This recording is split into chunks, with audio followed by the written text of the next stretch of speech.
Stop comparing yourself to everyone else because it takes the joy of loving your own experience, and stop believing everything you think because they're mostly all lies. We're big liars in our head, just to be honest. And instead of focusing on what everyone else is doing, focus on what you know best. I'm Amy Porterfield, ex-corporate girl turned CEO of a multi-seven-figure business. But it wasn't all that long ago that I lacked the confidence, the budget, and the time to focus on growing my small but mighty business. Fast forward past many failed attempts and lessons learned, and you'll see the business I have today. One that changes lives and gives me more freedom than I ever thought possible. One that used to only exist as a daydream. I created the Online Marketing Made Easy podcast to give you simple, actionable, step-by-step strategies to help you do the same. If you're an ambitious entrepreneur or one in the making who's looking to create a business that makes an impact and a life you love, you're in the right place, friend. Let's get started.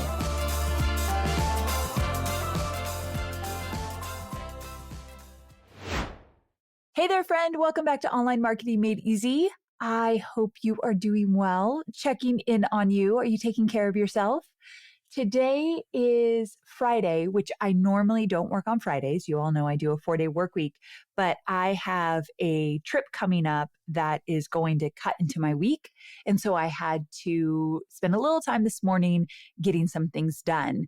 But here's the deal. I have a facial planned for this afternoon. So I think it's all in balance, right? I'm going to do a little work this morning, but then I've got the whole afternoon off and I'm going to take care of myself, and Hobie's going to come and he's going to get a massage. So I guess my question to you is, when was the last time you planned something just a little special for you? I know you're like, when, Amy, when do I have time? Or some of you might even be thinking, with what money? I'm struggling to make money in my business. I don't have the money to spend on me in that way. Well, I'm here to tell you that maybe do something then that doesn't necessarily cost anything, but is so good for your mental health. Because I remember the days that I counted every single penny early on in my entrepreneurship when I was very much in debt. So, going to get a massage was not really something on my punch list. However, I knew one day I wanted it to be with ease. So I had to take care of my mental health even way back then, which I didn't do a great job of, for the record, which is why I talk about it so much now, how important it is no matter where you are in your journey. But just doing something for yourself this week to take care of you and unplug is so important. So I don't know who needed to hear that, but I'm just going to encourage you to take care of you. All right, so let's dive into today's episode. Here's why I'm making this episode all about what to do when all of your peers are launching.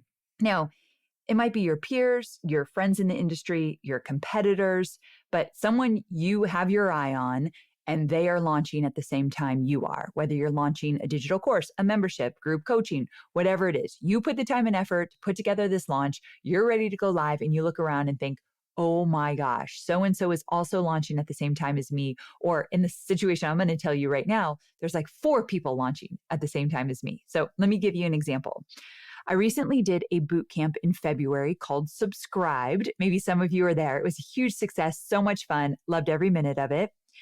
But it just so happened, unbeknownst to me, that at the time that I was ready to launch, and we plan this stuff months in advance. So at the time that I was ready to go live, filling up my boot camp, many of my friends were launching a boot camp at the same time.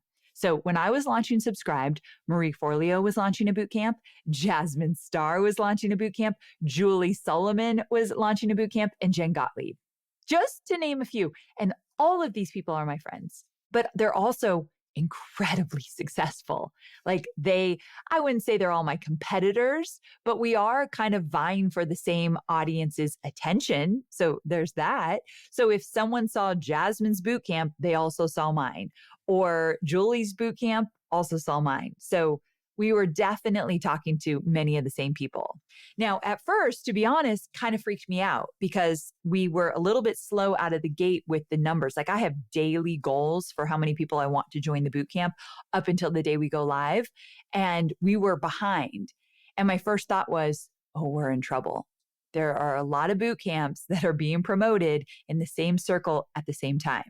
Now, remember that you can't believe everything you think. And my husband, Hobie, he is a big believer in you can't judge yourself for your first thought and you just throw it away. It was so funny. I was downstairs this morning getting coffee, and this is kind of gross, but Scout's, if you're a dog owner, you get it. Scout's eyes are really goopy in the morning, and we clean them every morning because if we don't, it just becomes a thing and he has to go to the vet. So I was kind of in a hurry to get upstairs this morning and get going. So I got my coffee, and Hobie was at the coffee machine, and I said, "Hey, babes, will you clean Scout's eyes this morning?" Because I usually do it. And he didn't answer me.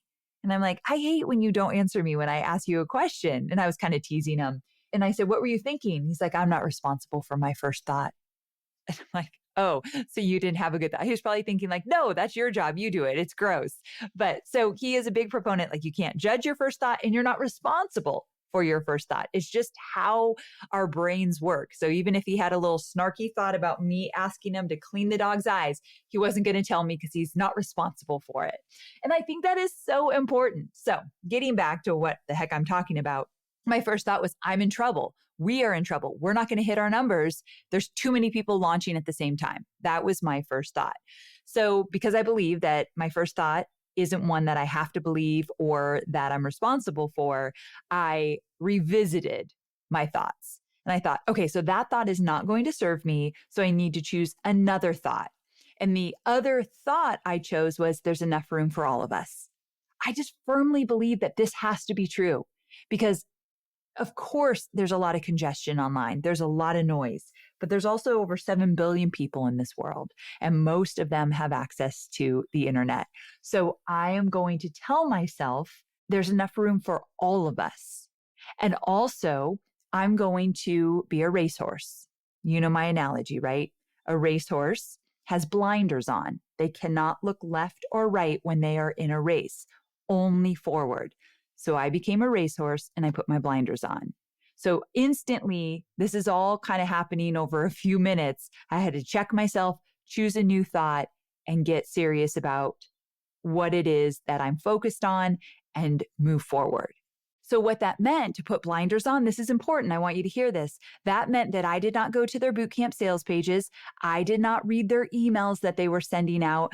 I did not dig into what they were posting on social media. As much as I love every single one of these women, I could not go there because guess what happens when and I don't know if you can relate to this, but it doesn't matter if I'm way ahead of you in my business or not. Guess what happens when I dive deep into somebody's stuff online that could be considered a competitor or launching at the same time as me? Guess what happens? I never measure up. I always fall short in my mind. Oh, their sales page is better. Their bootcamp is cheaper.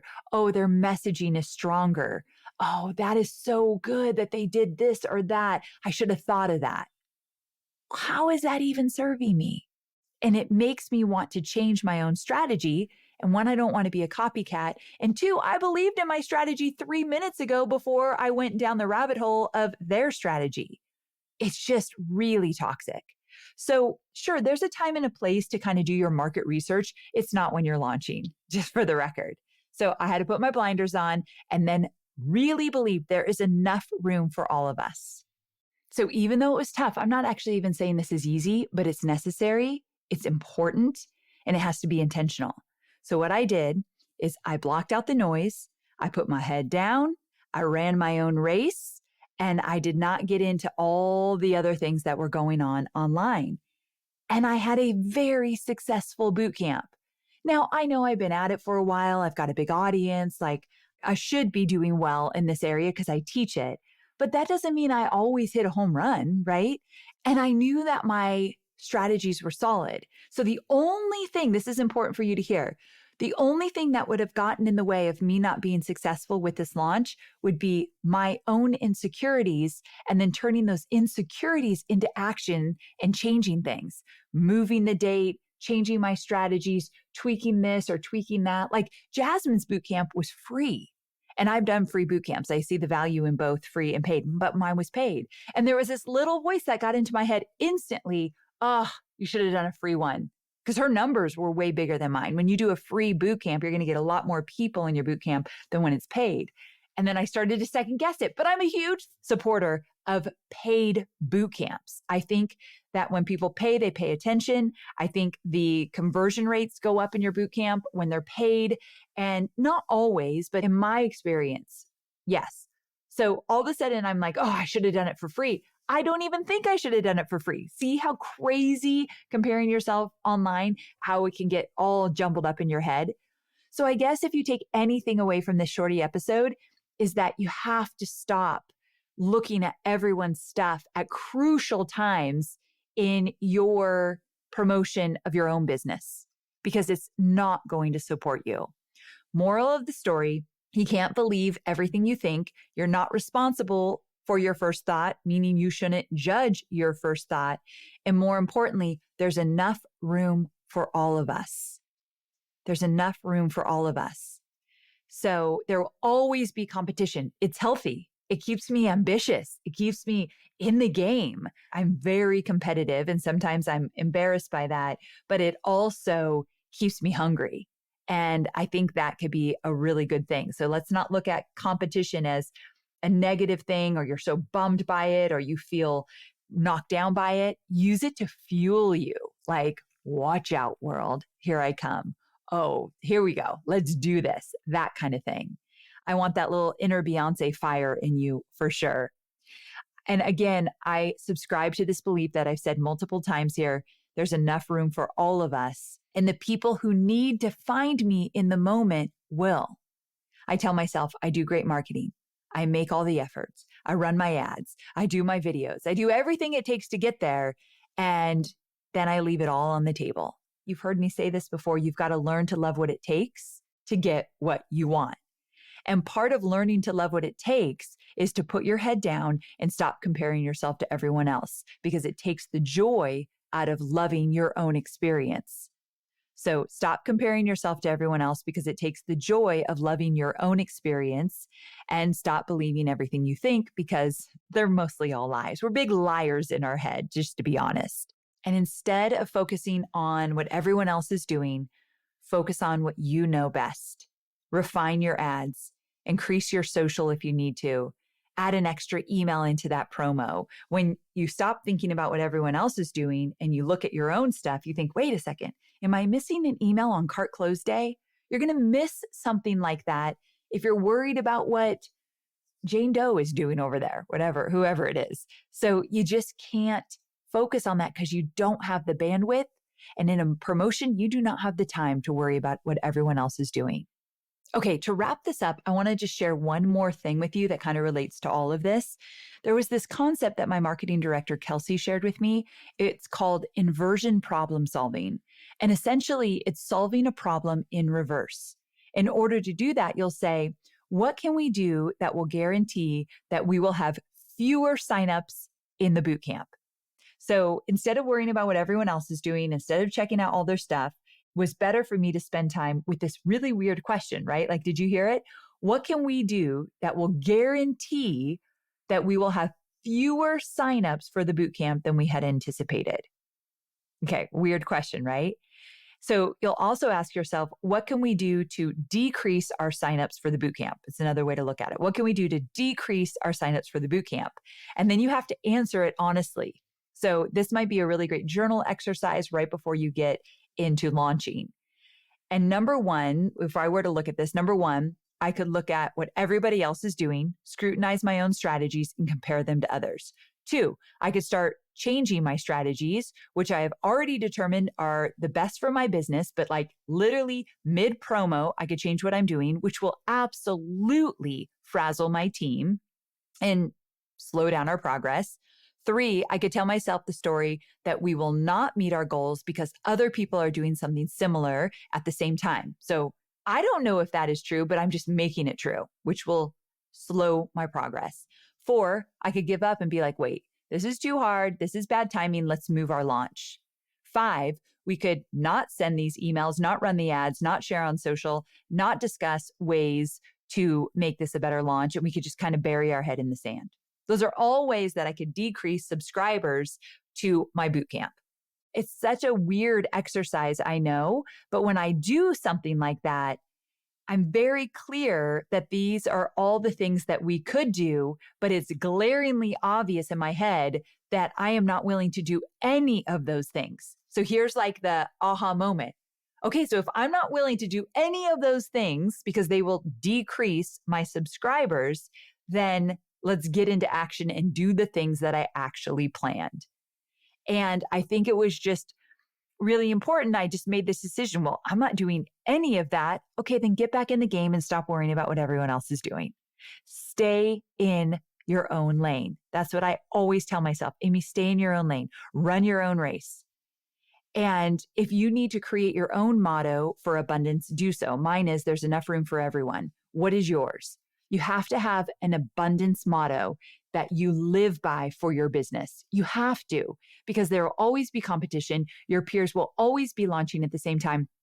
One time, this was years ago, I launched at the exact same time that Tony Robbins launched a program with Dean Graziosi, who's a good friend. I love Dean. And their program was kind of similar. They don't necessarily teach exactly how to create a course and launch it, but they talk about creating courses and memberships and masterminds and how to get yourself out there. There was similarities between our two programs launching at the exact same time. Now, Tony Robbins and Dean, they're a very big engine. And in my mind, I'm like, in what universe am I launching at the same time as my old boss? Like how? I was so freaked out by it. But I used all these strategies that I shared with you in this episode. I put my head down and had an amazing launch. And so did they. There's enough room for all of us. There is. And just because your launch might not go as planned, please do not make it mean that other people were launching at the same time. I think that is just a low vibe thought. I'd rather you focus on how can I make my webinar better, my strategies, my emails. Let's just focus on you. And let's cut out the noise because it will never, ever serve us. All right, my sweet friend, I hope you found value in this episode. It's something I've really never talked about before, about what to do when you have that competition or your peers are launching at the same time. The moral of the story is you just don't care. You put your head down and you care more about your students, your team, you, and what you are doing in your business, because you know everything that you put together for your launch, you were methodical, you were intentional, you were strategic. Let's put our head down and do our own thing. All right. I hope to see you next week, same time, same place. Thank you so much for tuning in and have a wonderful week. Bye for now.